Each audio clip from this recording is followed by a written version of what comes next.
क्योंकि जीवों के ऊपर भी दया की जाती है। एक पटाखा फोड़ेंगे आप तो चिड़िया अपने घोंसले में बैठी तो घबरा करके गिर जाएगी नीचे, या वहीं घबरा के उसका हार्ट अटैक आ जाएगा, मर जाएगी वो। आपके यहाँ बंदर घूम रहा हो, जरा एक पटाखा फोड़िए, बंदर डर के मारे भाग जाता है। आप अपना त्योहार मना रहे हैं या जीवों के ऊपर अत्याचार कर रहे हैं? क्या कर रहे हैं बताइए? अत्याचार ही कर रहे हैं ना।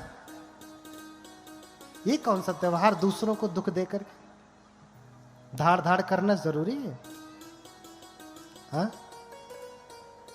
सबसे बड़ा शत्रु हमारा शरीर है। अभी खूब मिठाई खाया होगा, खूब बढ़िया बढ़िया चीज खाई होगी, जन्म से लेके आज तक आपने अच्छा अच्छा खिलाया पिलाया इस शरीर को, बढ़िया कपड़े पहनाए, साफ पानी पिलाया, हाँ, बढ़िया भोजन कराए, चेहरे पे बढ़िया क्रीम लगाया, बालों में बढ़िया शैम्पू लगाया, कंघी किया, सजाया संवारा, लेकिन एक भी आपकी बात ये मानता है? जन्म से लेके आज तक इसके लिए इतना किया, किसके लिए? इसके लिए इतना किया, लेकिन ये आपके लिए कितना करता है? अब भाई जरा परीक्षण कर लीजिए, तर्क मत करिए, अभी परीक्षण कर लीजिए कि अच्छा अपने शरीर से कहिए, हे मेरे शरीर, मैं 20 साल का हो गया हूं, हो गई हूं, या 50 साल, जितने साल के आप हैं, आंखें बंद करिए और कहिए अपने शरीर से, हे मेरे शरीर, मैं 30 साल का हो गया हूं, तुझे आज तक बड़ा बढ़िया बढ़िया खिलाया, कभी भूखा नहीं रखा, हाँ, आज मैं कथा सुन रहा हूं, जरा 2-4 घंटे तक दर्द मत कर, कल कर लेना। कहिए, मान रहा है? मानेगा?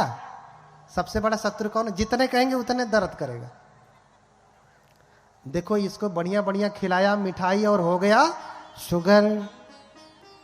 बताओ सबसे बड़ा शत्रु कौन है? आपका शत्रु आपको शुगर का इंजेक्शन लगाया है क्या? डायबिटीज का? कौन?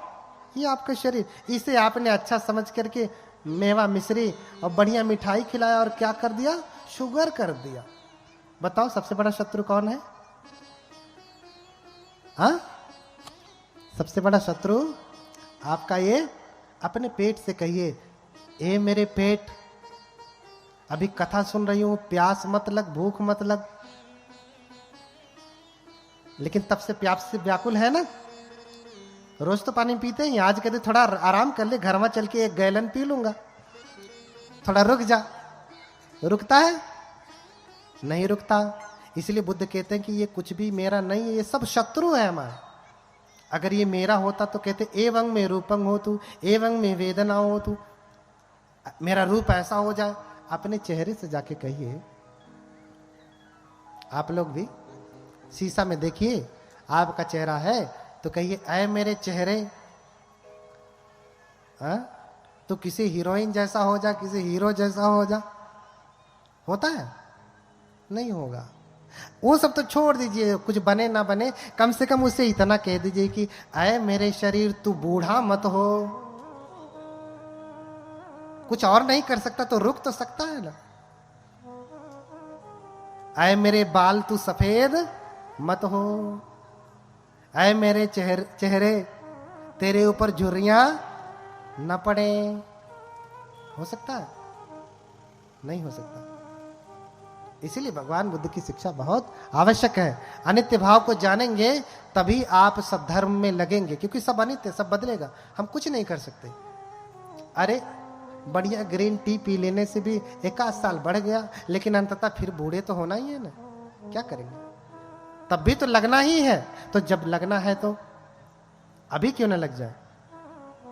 अभी क्यों ना प्रयास करें? अभी क्यों ना सद्धर्म का काम करें? क्योंकि ये सब काम हमारे साथ जाने वाले नहीं, ये सब धन हमारे साथ जाने वाले नहीं है। तो देखिए, शुद्धोधन को पुत्र नहीं हो रहे, माता महामाया को पुत्र नहीं हो रहे, बड़ी मनौती मांगे, सब कुछ किए, लेकिन पुत्र नहीं हो रहा है। अंततः जो है ऐसा वर्णन मिलता है कि माता महामाया उपोषित रखती है। उपोषित जानते हैं? देखिए, शब्दों को लेके झगड़ा भी मत करिए। हमारे पाली में उपोषित शब्द है और हिंदू लोग उपवास कहते हैं। हा? अगर शब्दों की व्याख्या किया जाए, उप प्लस वास, हा? उप प्लस वसत, पाली में कहें तो उपोसथ, उपोसथ, उप प्लस वसत, तो यानी पास में जाकर के बैठना। उपवास माने पास में जाकर के वास करना, बैठना, यही ना, दोनों का अर्थ सेम ही है। लेकिन व्याख्या उनके में क्या है, हमारे में क्या है, दोनों में अंतर है। उनका दूसरे धर्मों का उपवास का सिस्टम अलग है, हमारे धर्म के उपोषित का सिस्टम अलग है।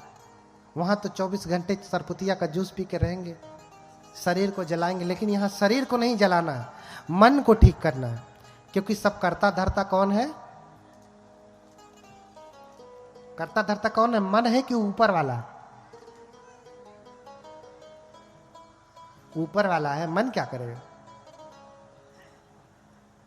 सही कह रहा हूं? कौन है? कौन है? ऊपर वाला है, ऊपर वाला। करता धरता कौन है? ऊपर वाला। बोलिए भगवान बुद्ध की। इस शरीर के सबसे ऊपर कौन है? बहुत उधर आकाश में मत जाइए। कौन है? ऊपर वाला। ये जब ऊपर वाला गड़बड़ होता है तो एक्सीडेंट हो जाता है। पत्नी से झगड़ा करके गया, अब खिन्ने लड़ा दिया गाड़ी। कौन गड़बड़ हुआ? कौन नाराज हुआ? ऊपर वाला नाराज है। ऊपर वाला नाराज है, अच्छा इससे शादी नहीं हुई तो अब मैं जीऊंगा नहीं, मर गया। कौन नाराज हुआ? भैया कहते हैं ऊपर वाला नाराज हुआ इसलिए ऐसा। ऊपर वाला तो नाराज हो रहा, लेकिन वहां कहां देखते हैं? हाँ, कहां देखना है? इधर देखिए, उधर का छोड़िए, कहां देखिए? इधर देखिए। ऊपर वाला ठीक है तो सब कुछ ठीक होगा। सब कुछ ऊपर वाले के ऊपर निर्भर है, जो चाहे ऊपर वाला कराए। इसीलिए भगवान ने कहा मनोपुबंगमा धम्मा मनोसेठा मनोमया। सारे धर्म, सारे कार्य किसके अनुसार है? मन के अनुसार। मन यानी ये ऊपर वाला, इस ऊपर वाले के अनुसार है। जो चाहेंगे सो करेंगे, किसके अनुसार? मन के अनुसार। तो ऊपर वाला ठीक हुआ। माता महामाया और सुद्धोधन उपोषित का पालन करते हैं। आगे उपोषित बताऊंगा। उपोषित कब कब रखना है, कैसे रखना है, उसका लाभ क्या है। और ये वैज्ञानिक आप मानते हैं तो ये भी आप मान के चलिए कि उसका लाभ भी आपको मिलेगा 100%, है ना। ये नहीं कि ठीक से किया कि नहीं किया, कैसे नहीं, आप करेंगे तो उसका लाभ मिलेगा ही। अगर आपने पढ़ाई किया है, परीक्षा दे रहे हैं तो रिजल्ट आना ही है, इसमें कुछ शंका की गुंजाइश नहीं। करेंगे तो होना ही है, फल मिलेगा।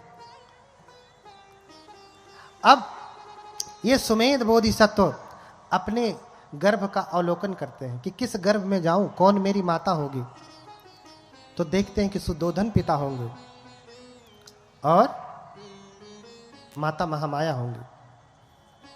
इधर माता महामाया चूंकि उपोषित रखती थी तो इन्होंने उपोषित रखा। और कहते हैं कि पूर्णिमा के दिन में दान किया जाता है। माता महामाया उपोषित रखती हैं और मुक्त हस्त से दान करती हैं। क्या करती हैं? दान करती हैं। राज दरबार में बैठ करके जिसके पास भोजन नहीं था उसे भोजन दिया,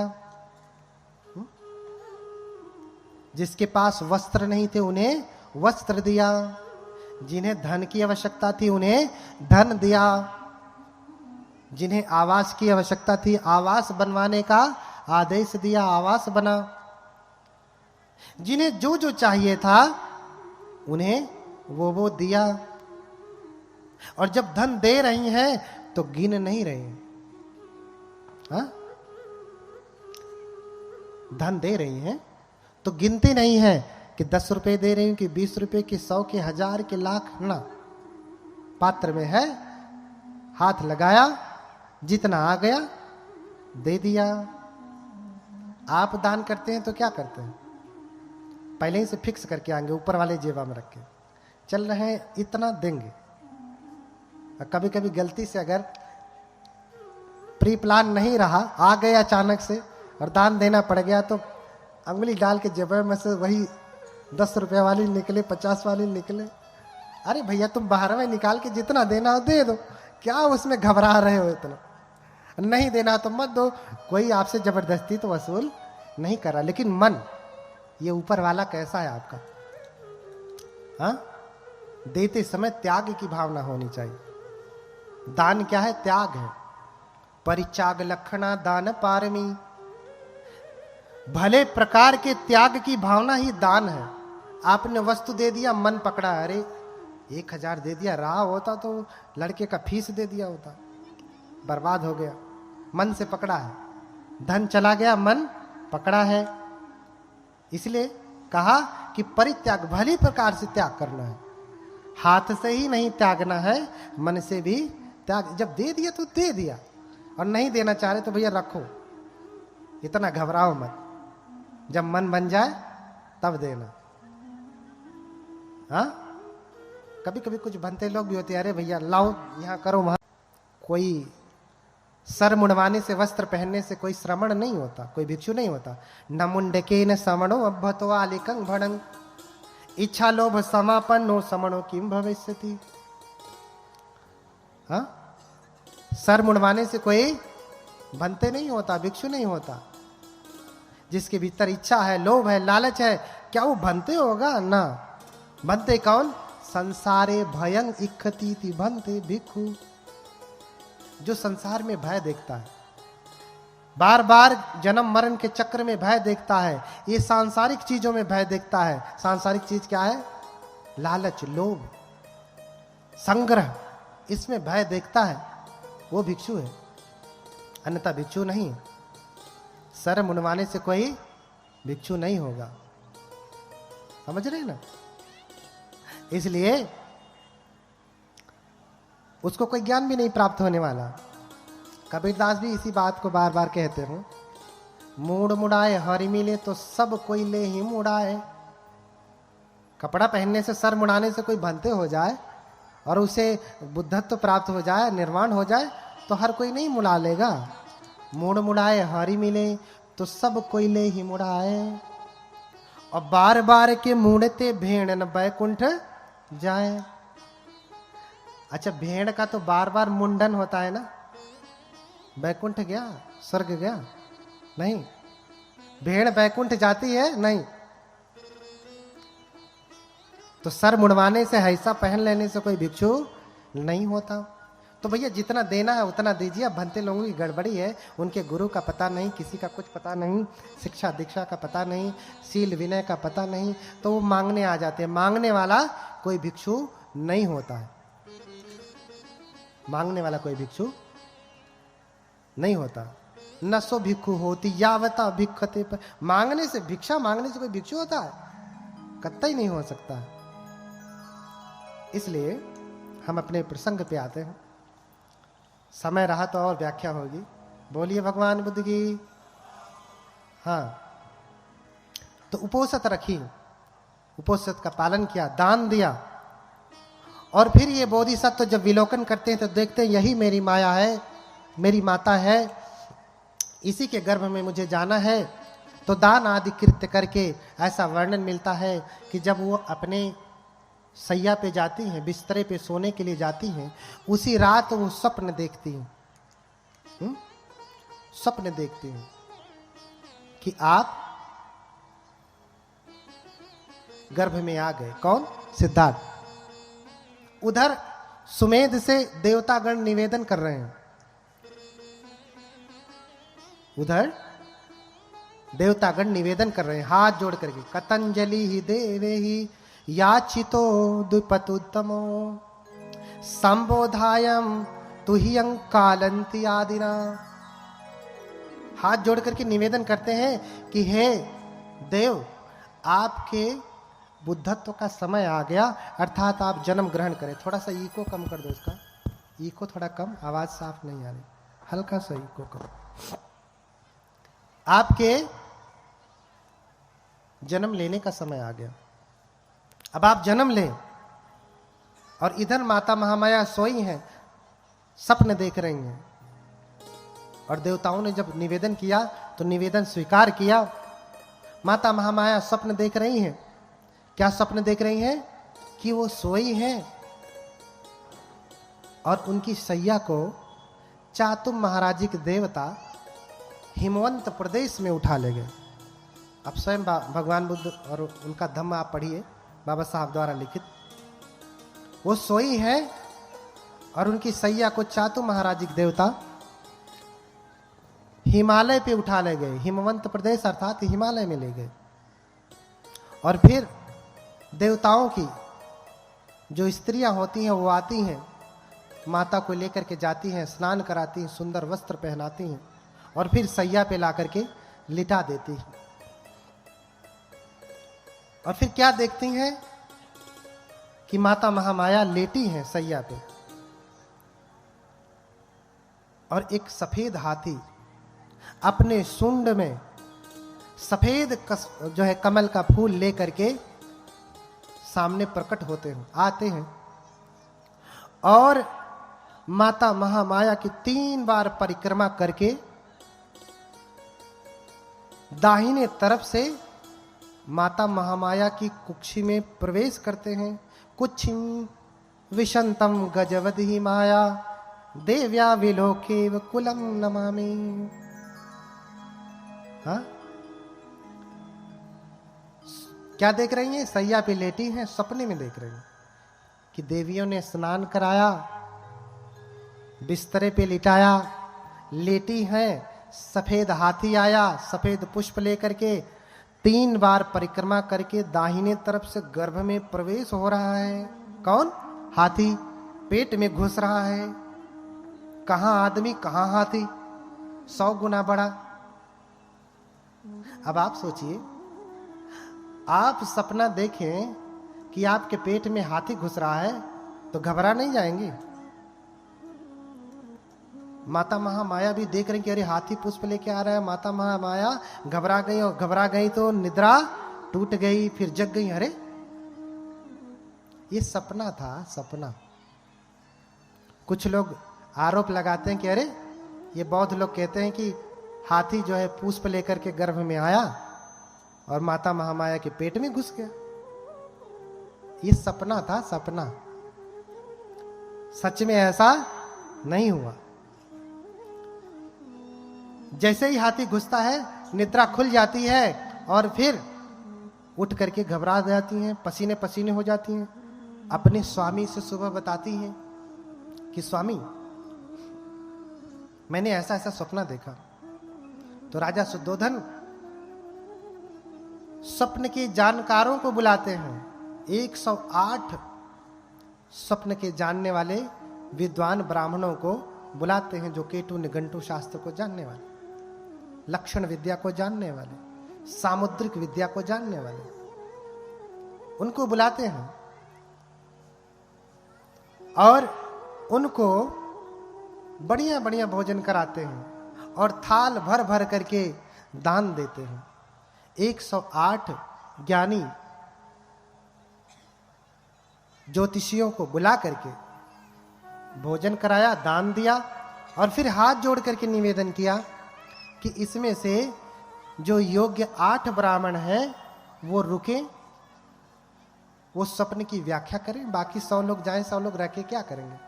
व्याख्या तो 8 लोग ज्ञानी लोग कर लेंगे। तो 100 लोग चले जाते हैं, 8 लोग रुकते हैं। तो उसमें उन 8 नामों में रामो धजो लखनो चापिमंती भोजो कौंडन्यो भोजो सुयामो सुदत्तो, ये कौन थे? एते 8 अहेशु ब्राह्मणा। उस समय यही 8 ज्योतिष को जानने वाले ब्राह्मण थे जो स्वप्न की व्याख्या कर सकते थे। रामो धजो लखन मंती कौंडन्य भोज सुयाम सुदत्त, ये 8 ब्राह्मण। और इन सब में सबसे छोटे हैं कौंडिन्य। कौंडिन्य, कौंडिन्य सबसे छोटे हैं। सभी ब्राह्मणों ने, 7 ब्राह्मणों ने हाथ उठा करके कहा कि इनके जीवन में 2 घटनाएं हो सकती, दोनों में से एक होंगी।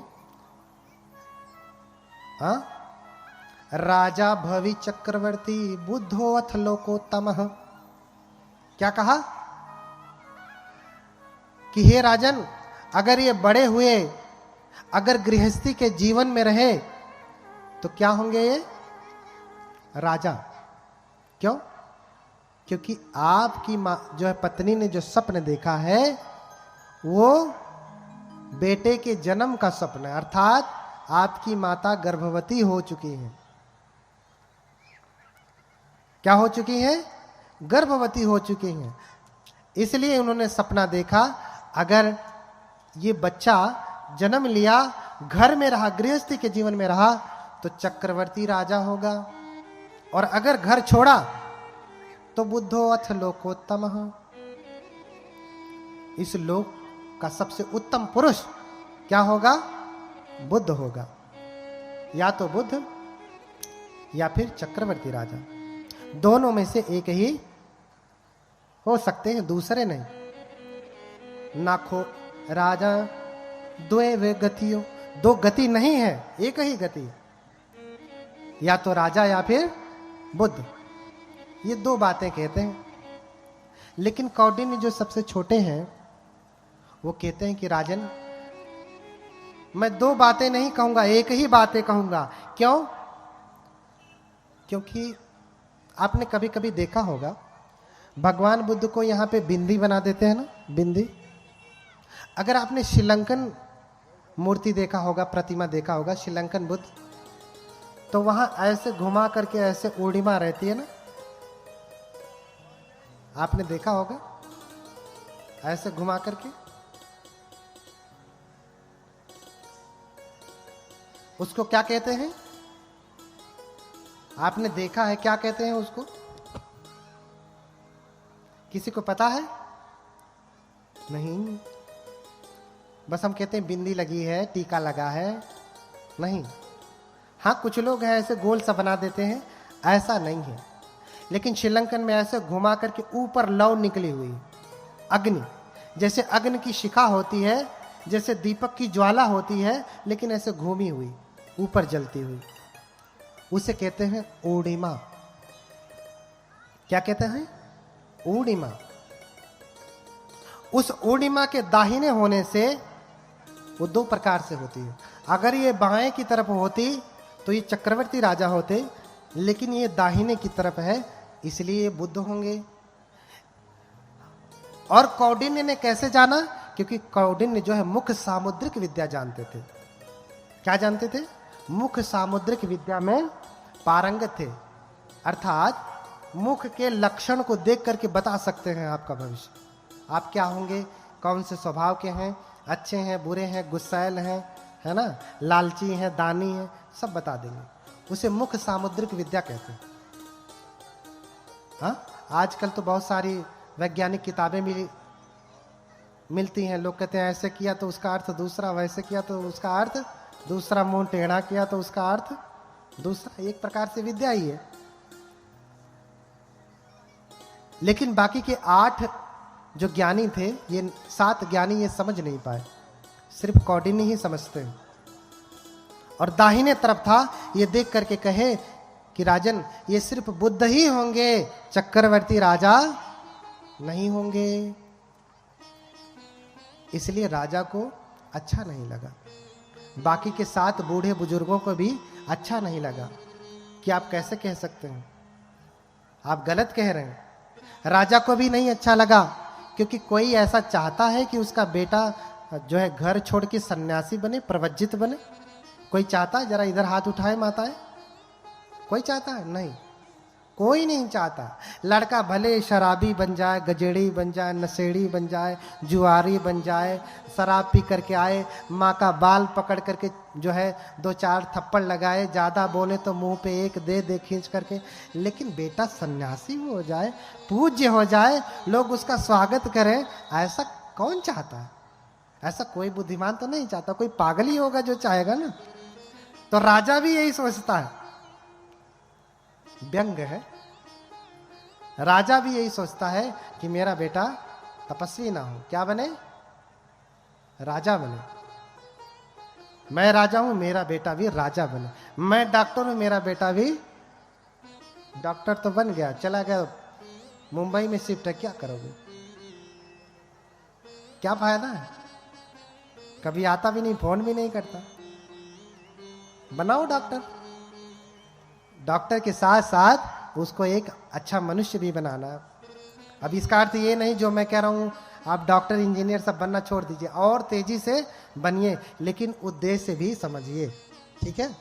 तो राजा खुश नहीं हुए, दुखी हुए, और बाकियों का सत्कार किया, लेकिन कौंडिन्य का नहीं किया। विद्वानों का सत्कार बहुत कम होता है, विद्वानों की आलोचना बहुत होती है। क्यों? क्योंकि वो जो सत्य जानते हैं वो ठीक विपरीत होता है, जो आज तक वो जानते रहे होंगे उससे ठीक विपरीत। जब पेड़ से फल गिरा, उसने प्रश्न कर दिया कि अरे ये नीचे क्यों गिरा, ऊपर क्यों नहीं जाता? तो लोगों ने उसे पागल कह दिया, मूर्ख कह दिया, अरे इसके पास तो दिमाग नहीं है, ऐसा कह दिया। लेकिन असली ज्ञान तो वही था। तो इन्हीं सब बातों के साथ समय बहुत हो गया। आप लोगों का जो पैर है, आपका जो दुश्मन है, बार बार आपको परेशान कर रहा है, आपको बैठने नहीं दे रहा है, और इसलिए बाकी की कथा और भी गंभीर बातों की चर्चा कल होगी। आज शुरुआत थी, इसलिए छोटी छोटी बातों पे चर्चा किया। कल गंभीर जो है धर्म की चर्चा होगी। आप सभी लोग समय से आए, और इन्हीं सब बातों के साथ अब जो है मैं अपनी वाणी को विराम दूंगा। हम लोग सभी लोग जो है ठीक से बैठ जाएं, हाथ जोड़ करके भगवान बुद्ध के मंगल मैत्री से इसका समापन किया जाएगा। हेलो, ठीक है? कुर्सी वाले नीचे बैठ जाएं थोड़े समय के लिए तो अच्छा होगा। कभी से बैठे रहें, कुर्सी को भी थोड़ा आराम दे दें। बोलिए भगवान बुद्ध की, बोलिए भगवान बुद्ध की, भगवान बुद्ध की। तो सभी लोग हाथ जोड़ लें, भगवान की मंगल मैत्री करेंगे।